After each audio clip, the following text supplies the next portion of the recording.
Hello, everyone, and welcome to Off the Record Podcast with Judah and Kirk. Today, we have a very fun episode.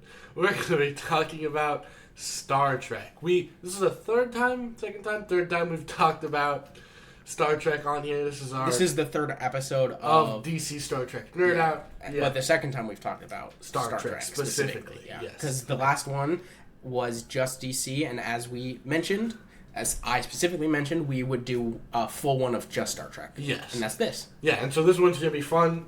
Kirk's going to be in the driver's seat most of the time. Like, I was in the driver's seat last episode. You could have said captain's chair. Kirk is going to be in the captain's chair. By the way, this is the second time we're recording it, and even after 2 tries, he still couldn't do it. He still couldn't think it. He didn't tell me. I don't know what to say. The captain's chair. Like, it's obvious. The captain's chair. I'm also Kirk. Like, come on. Captain Kirk. It's like right there for you. Captain Kirk is going to be taking us through some Star Trek, Thank okay? you. And we watched the first 2 episodes of Star Trek Strange New Worlds Season 1. Right. And so before we get into episode 1, then we'll get into episode 2, Kirk is going to give us a little background on what I don't know and what some of you probably don't know as well. Right. So, yeah, the first season of Strange New Worlds actually had like a soft pilot in Star Trek Discovery. It was season 2. It was like all of season 2. I think it might have been episode 2 that they actually brought in some of the crew of the Enterprise, but the majority of season 2 of Discovery was a soft start for this series, and a lot of people liked it. So, of course, they went with it and they made this series. The ending of Discovery Season 2 is actually really important for Episode 1. So, in Episode 1 of this series, I'll just get right into the summary. So, the Enterprise is called up for a mission a little early, not all their repairs from the very classified thing that happened in Discovery happened. They're getting repairs, and they're called out early to go rescue some people that have seemingly gone missing. They're at least not responding. And so the reason the Enterprise specifically is called out for that is because the number 1 of the Enterprise, Eunice Riley, was actually leading this mission. So they get called out over there. They find out essentially that there are these 2 warring groups. If there's only 2, is it really a country? But on the entire planet, there's like these 2 warring groups of people. It's paralleling the Cold War with the U.S. and Russia. Right. And it's like a 21st century, so not quite 20th century into the USS. But it's actually a really good analogy. So they're in this 21st century technological level, and the crew of this ship that I believe was the Archer, which is a reference to Captain Archer of Star Trek Enterprise, the 2005 show. And it's the one nacelle ship underneath it. It looked kind of weird, but also at the same time really good. But they were there because they had found that this planet had gotten some warp capability. And so they're like, okay, let's do first contact procedures, yada yada. Well, it didn't go very well. And the crew of the Enterprise eventually learns that it wasn't a warp drive, but rather a warp bomb. And that's because of what happened in Discovery Season 2. There was a time portal that was opened up so the Discovery could go into the future to escape Control with the sphere data that Control was going to use to wipe out all life in the universe. And obviously can't have that, so they open up a portal to the future to get out of there. And they totally skedaddle. But there were systems nearby, and this was one of the systems. And they were able to just see it with their telescopes happening. And so they're like, oh, there's like people out there that like exist and can go through space. We should get on that. Yeah. And they just use their telescopes, and they're able to get the science of it down. And they're like, wait, hold on. We can use this as a bomb. Like we had our atom bombs from World War II. They created these warp bombs. It's essentially another analogy there with the Cold War. And eventually Pike is like, oh, wait, we kind of like gave this to them.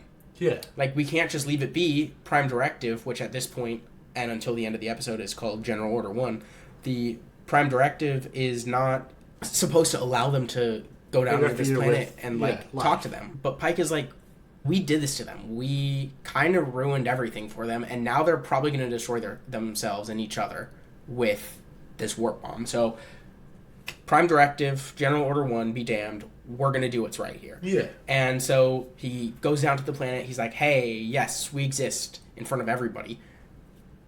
And he's like, this is actually very similar to what happened in our history. And we had World War III, and we destroyed each other. And yes, we survived and we came back, but like billions died that didn't need to. We don't want you to do the same thing. And there was a really funny moment too where he's like, one of these countries, tribes, whatever, says that they just need the bigger stick. Well, I've got the bigger stick here. Calls the Enterprise to come down into really low orbit, not even orbit, but kind of, so that people can see the ship. He's like, that's a big stick right there, so you guys should listen to me. I thought that was a really funny moment. But Judah, what did you think about this? What did you like? What did you dislike? So this first episode of Star Trek Strange New Worlds, it was better than I expected it to be, just to be completely frank. The production design, the quality of things was really good. The show had a lot of camp, but I mean, it's Star Trek. I guess that's going to be expected. And I enjoy a bit of camp, especially in my serialized TV series. I'm not going to lie. I'll take some camp, you know. Things I didn't like, I'm going to go into those first. First and foremost, Spock. I'm going to say I don't like Spock. I don't like Spock. In our last recording, Kirk gave me some more context that might make me like Spock in the future. Yeah. But right now, and specifically talking about episode 1, Spock I don't like him. He just doesn't. There are parts of the show that I vibe with that mesh really well together and, you know, help tell a good story, right? And he is not one of those parts, in my opinion, right? I did not like Spock. Okay. At the very beginning, there were some people who actually would agree with you there. It was specifically as like the design goes, because his ears. I don't know if you noticed, but his ears were pretty obviously just like plastic molds put on top. And I think that they fixed that as it goes along, but that was actually I've seen better Spock cosplays than the production of his ears in this. But I actually want to give some context too, as you just mentioned. In the first time we tried recording this on the wrong microphone. Yeah, it was great. I mentioned that Spock actually in the original series, yes, he's like super like logical, and the only thing that matters is logic and super straightforward and all that stuff. But at this point in his life, there's actually a ritual that the Vulcans go through to purge their emotions. And of course, Spock is also half human, so he's got stronger emotions, and he has, at this point in his life, not gone through with that ritual. So he actually does still deal with those emotions. He's able to express them a little bit, but he's not like purging them like every other Vulcan would. So that, like you mentioned, Judah, that does kind of change things a little bit. It gives kind of reason and excuse for like why that would be the case. Yeah, without that information, I'm just like, why is this logical guy like, okay, why does everyone want to have coitus with Spock? Yeah, everyone. And why does he want it back? Yeah, why is because like it might not even be that. Yeah, he's supposed to be like, you know, logical and not for that, right? Just the stuff with Spock, I didn't like. Yeah. Now, there's some characters that stuck out. I'm gonna get to them in a second. But also, we get hit with a lot of characters first episode. There's some characters that just didn't stand out. And going into the next episode, there were characters that I was like, oh, they didn't really stand out. They were just in there for a little bit of time. Mm-hmm. That became, you know, the focal point of the episode, the next episode. And I was just like, okay, you know, I didn't even know that this character would be like this. I thought that they were just like a background or a cameo or something like that, right? Yeah, yeah. And so they're just characters that really grabbed my attention, characters that really didn't. But who grabbed my attention, and probably rightly so, was Anson Mount, who plays Captain Pike. And we know this last time he played Black Bolt in the Inhumans and then Doctor Strange in the Multiverse of Madness. 2 different versions of him.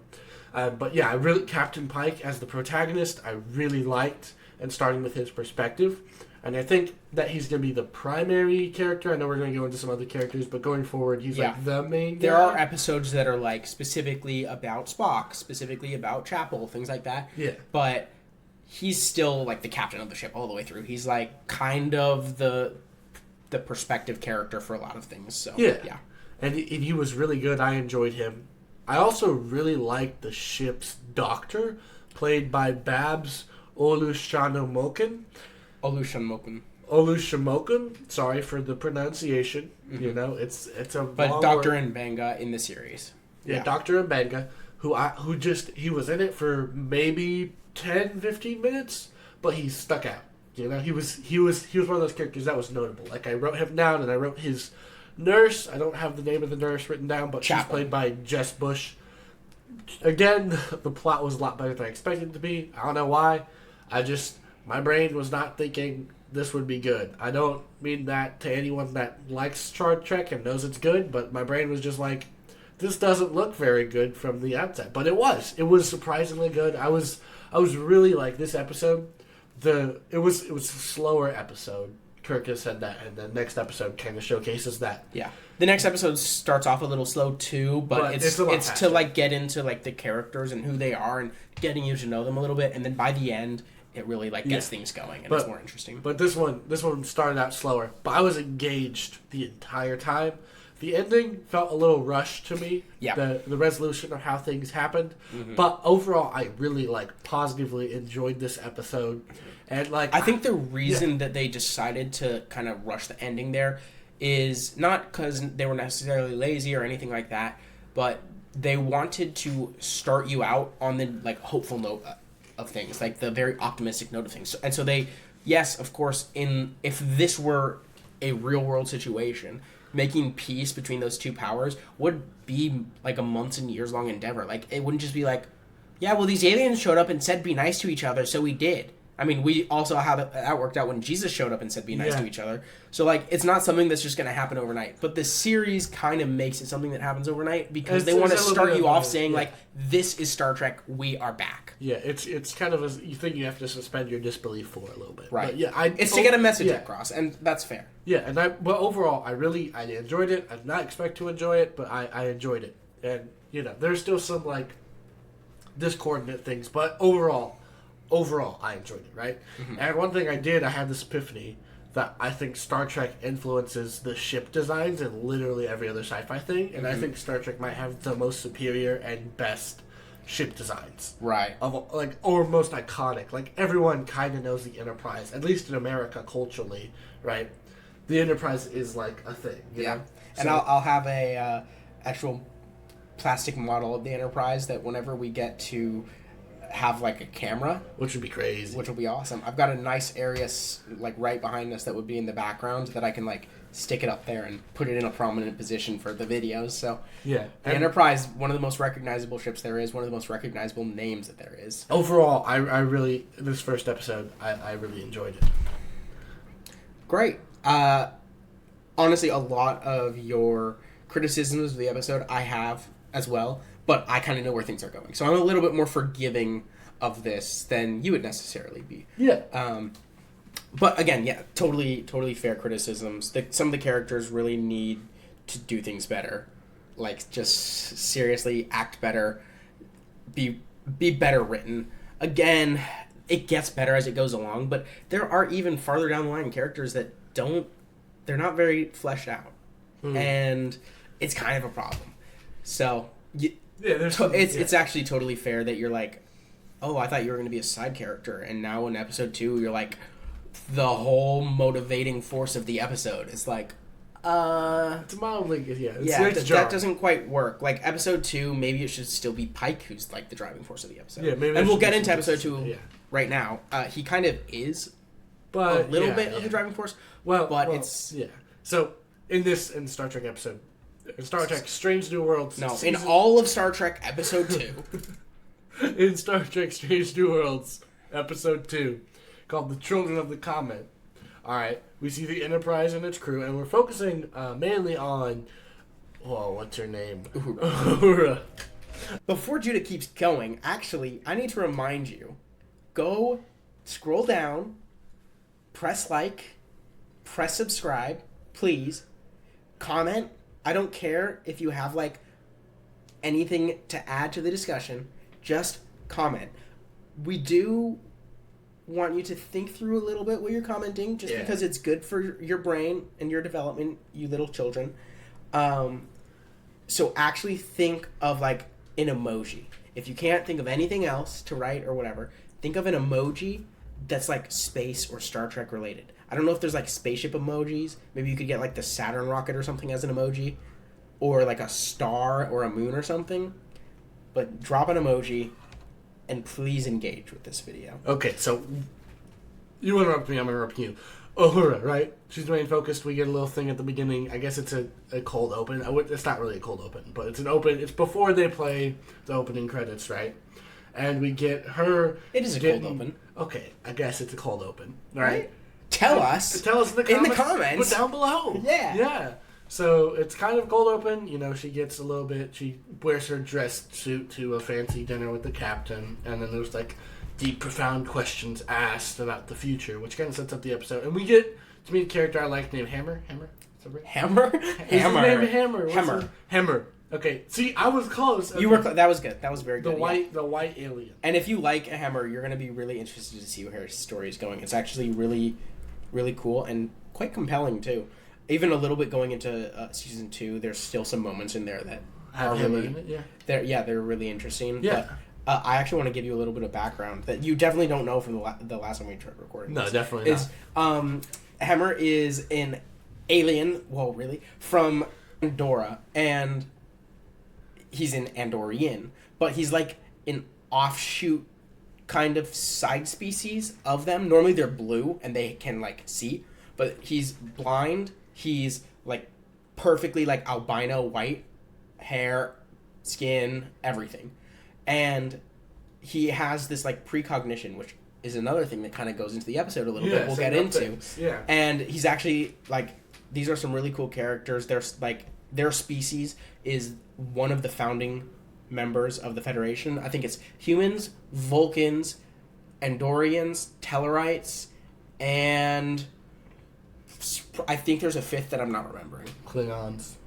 No. Okay, never The mind. Klingons I don't think were ever part of the Federation. They allied with the Federation at some points, but in Discovery Season 1 and a lot of 2, they were straight up at war. Okay. The entire time. Cool. That's the war stories with Jess Bush and Alchu Kashimani and what's his name? That's racist. What's his name? Where is it? Babs Alushan Moken. It was close. No, you were in the ballpark. It was close. Anyway, Judah's going to continue with his background. Yes, we're cutting so much. Okay. Uhura, right? We get the little thing. We get Hammer, right? And then we get the credits, which, again, I love the credits. The credits are great. And so the Enterprise crew, they encounter this asteroid that's about to collide with the planet. A planet that's called Persephone 3 or 2. We don't know. We didn't know last time. Persephone 3. Kirk's pretty sure it's 3. He's the guy. Trust Kirk. All right, so I can remember a number. You can. Hopefully. 2 numbers, though. Maybe Gosh. 4. That'd be insane. All right. They attempt to divert it, discovering an ancient alien species called the Shepherds. While resistant, the Shepherds are there to guard and guide the comet. They kind of think of guide. No, just guard. Just guard. They're not, because that's one of the points in the episode. They're not guiding it. They're just guarding it. Yeah, right? the comet has a mind of its own. Yeah, they're thinking the comet is like some like ancient god, force of the universe, angel, like an angel. Yeah, some deity, right? Angel of life type thing, maybe is the closest to what they kind of bring this. Yeah, it's that kind of vibe. So they believe that.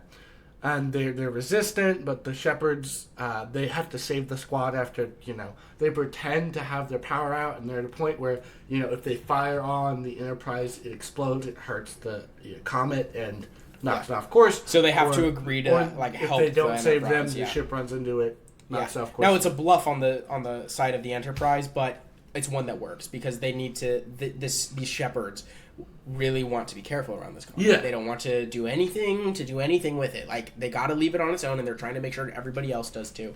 So they're like, I guess we'll help you, but it's all a bluff. Yeah. And so, they pick up the squad, but the squad leaves behind Spock, who is in a pretty cool ship. I forgot what it's called. The Galileo. Pretty sure. There are a couple of shuttlecraft on any given ship. They each have a different name. I'm pretty sure in most cases in this series, they use the Galileo, because that's the one that was like the famous one from the original series. Yeah. So they're trying to say, Galileo. hey, look, back there, that thing from the past, we're doing it again. It's crazy. Yeah, no. So the Galileo, super cool. Liked it. It was fun. Liked the ship. So Spock, knocks a bit of the comet off, successfully completes his mission and redirects the course, or he thinks that it's him. So we'll get into that later. But overall, in terms of my feedback, right, I found that this episode, especially compared to last episode, where our point of view character was Captain Pike, right?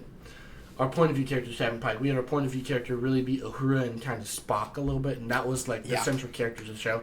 I really felt the acting was lacking there. It definitely was, at least on the side of Uhura. Yeah, and it wasn't as strong as the previous episode, in my opinion. So like, if you're starting this series, I kind of like episode 1 got me right.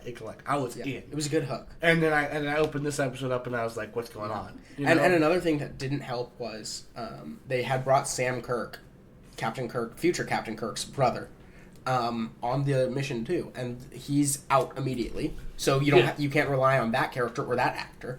And it was like really one note for, dang, I'm forgetting her name now too. It's Uhura? Not Uhura, not Spock. The other girl. Lon Noonien Singh. See, I was in there. Thank you. Good. Yeah. Lon is very played as just one note. Like, I'm just like a mean girl that is like super focused and serious on like guns and stuff. Like, that's basically what her character was this episode, and it was way too serious. And she has a lot of like development into the future, but like right now, it really just made it rely on Spock and Uhura having some bad acting, and Spock not being what you would expect Spock to be like. Yeah, it's like, when they're the only ones in the scene, it kind of gets hard to... It's rough, yeah. It was like the last episode, the first episode of the series, right, had me engaged from the start and lost me a little bit at the end, right? Just a little bit, though. This one had me at a loss at the start. Like, I was completely out of it until we got to the ending. Yeah, and the ending was really good. Fantastic ending. Like, the entire episode was kind of a struggle bus. I was yawning. Kirk made lots of notes about that. I did note that down, yes. Yes. In my very physical, real notes that I actually was writing. Yes. Because I haven't seen this episode 4 times. Definitely and not. So I don't know every single thing that has happened in this episode by, like, heart. Maybe not. Yeah, no, definitely not. No way. But yeah, I'm like you with comics for real. You really are. Like this I don't just watch something multiple times just to watch it multiple times. You're like, but after season 1 happened, right? It was a year before season 2. So do the full rewatch. Did season 1 before season 2 now, so you've watched it like season 3 now. Oh, yeah. But I rewatched it last summer because it didn't air at all last summer because of the strikes the summer previously, and so there wasn't like, they had to push it back, and so I still wanted more of it. So then I also just rewatched the first 2 again last summer, and then at the beginning of this summer, before season 3 started airing, I started watching 1 and 2 again, and then so now I've seen it the 1, 2, the first time I watched it, then the time I rewatched it for season 2, then the time I just rewatched it, then the time I rewatched it for season 3, then the time I just now watched it with Judah. Yeah, so that's 5 times. Yeah, he's watched it a lot, but yeah, no, like. I was out of it for most of the episode. Then the ending came around, and really liked the ending. We're going to get into that. We're going to get into that. The ending, Kirk, you can probably provide context. Yeah. But really quickly, I just want to say that I really do enjoy this episode. After watching it 5 times, it is probably, it's hard to remember, but it might be my least favorite episode of season 1.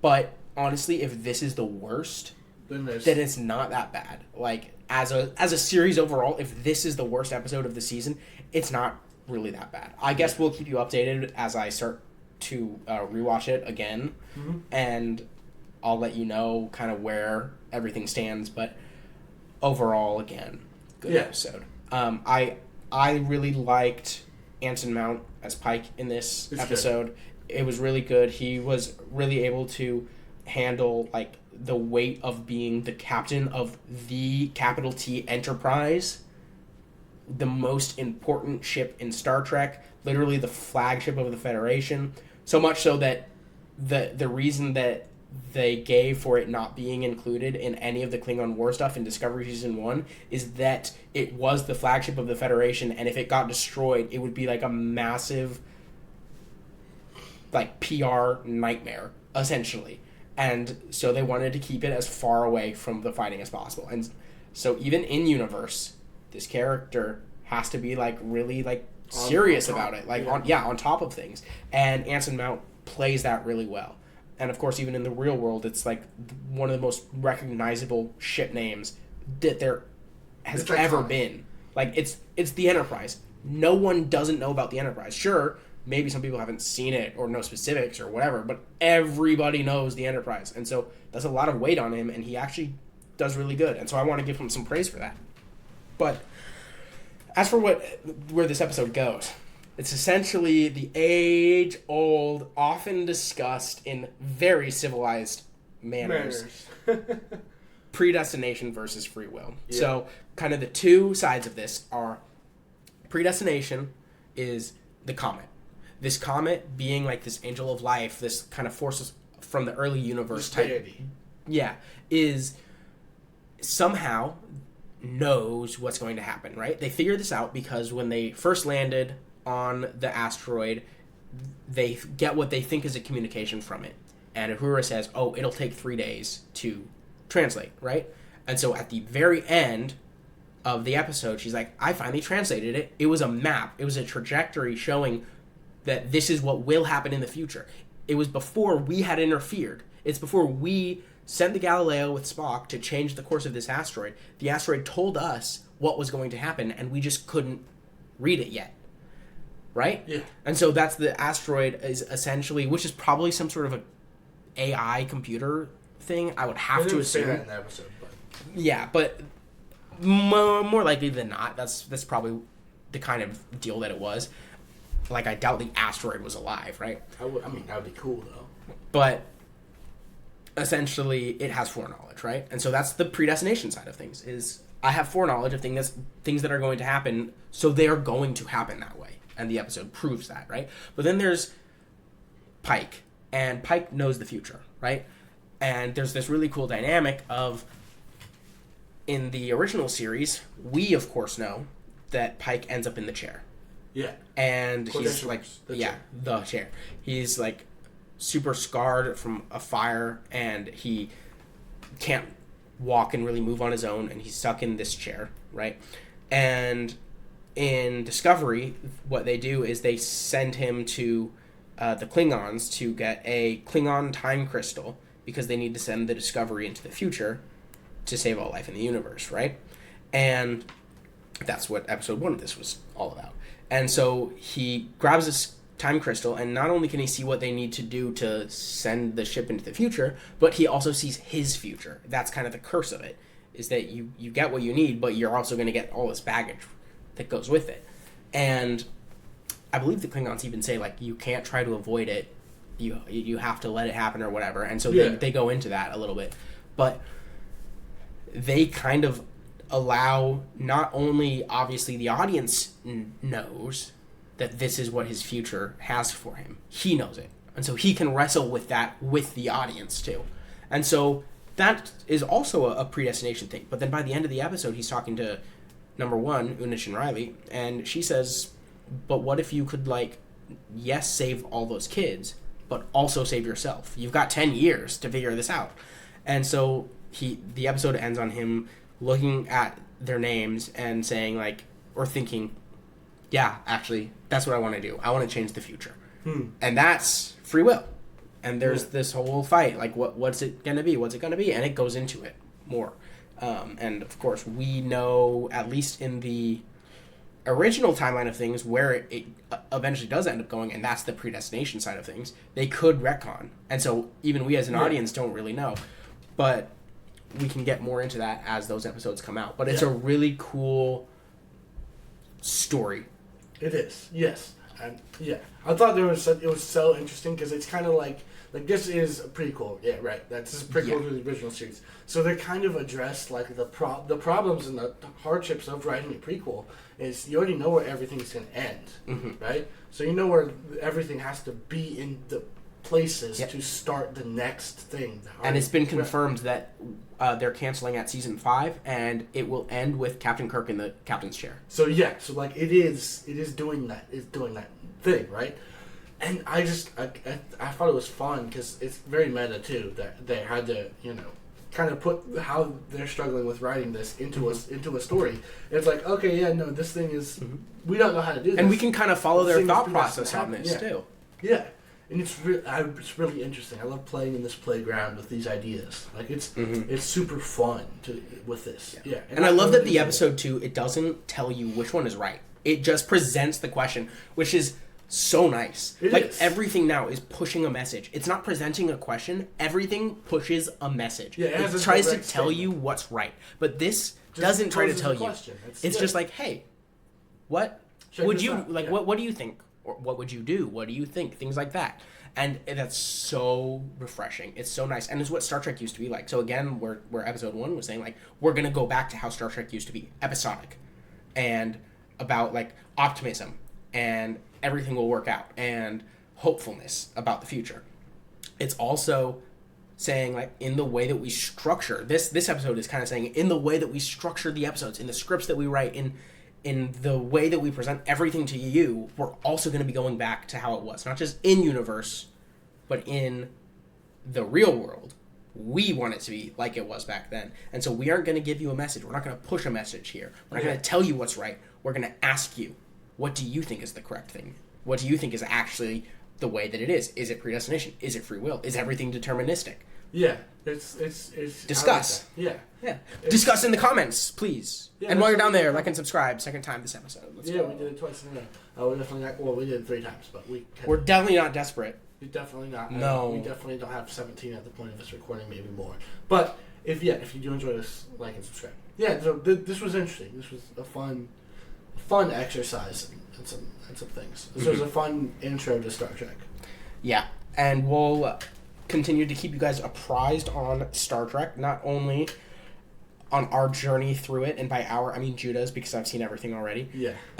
Except for the original series. Except for the original series and much of Deep Space Nine, which, maybe we'll get to those too. Who knows? Yeah, do we have 16 years? Probably. If you guys subscribe, we'll do this for 16 years. 3 times. Let's go. We're getting so good at this thing. Yeah. But, yeah. Yeah. We'll keep you updated on both season 1 of this, going into future seasons, things that are currently releasing. The Skydance merger finally went through with Paramount, and they said that they're going to be focused really on episodic Star Trek again. So yeah, that's hopeful. We'll keep you updated as we go on some more DC things. We're going to be getting much more into like the recent DC releases. We'll probably go back for some things. We'll have some extra episodes. Like, our channel isn't just going to be DC Star Trek Nerd Out either. It'll be Star Trek things that aren't part of this. It'll be DC things that aren't part of this series that we're doing with DC Star Trek, kind of combining them. Yeah. We'll have other things. I think the next episode we're going to record is like space travel in real life. This can be super fun. Yeah, so that one's going to be fun too. And it'll be kind of whatever we feel like doing, but this will also be something that we'll try to keep going for as long as we can. Yeah. And maybe even intermittently. We'll stop and then we'll come back, especially as like there will be times where something's not currently released in either case. So, yeah. But we hope that you liked this one. We hope that this was an enjoyable one. Yeah, we it's definitely did not record the entire episode once on the wrong mic. And, yeah. So this is exciting for our real kind of introduction to Star Trek, for me at least. Mm-hmm. And so I'm excited to dig in a little bit. There's some things, like Kirk had, where he wasn't as big of a fan of the Omega issue of the All-In Special. Like, there's things with this that I'm like, I'm not really that interested in Spock. I could care less. I'm more interested in Pike and, like, Hemmer, and Dr. Mbenga and Nurse Chapel and all those people, right? I'm interested in that. So this is exciting. Yeah, so we're going to give you all a good morning, good evening, good night, and a God bless, So this is us signing off. That's all right, Kirk? Yep. See y'all. Bye.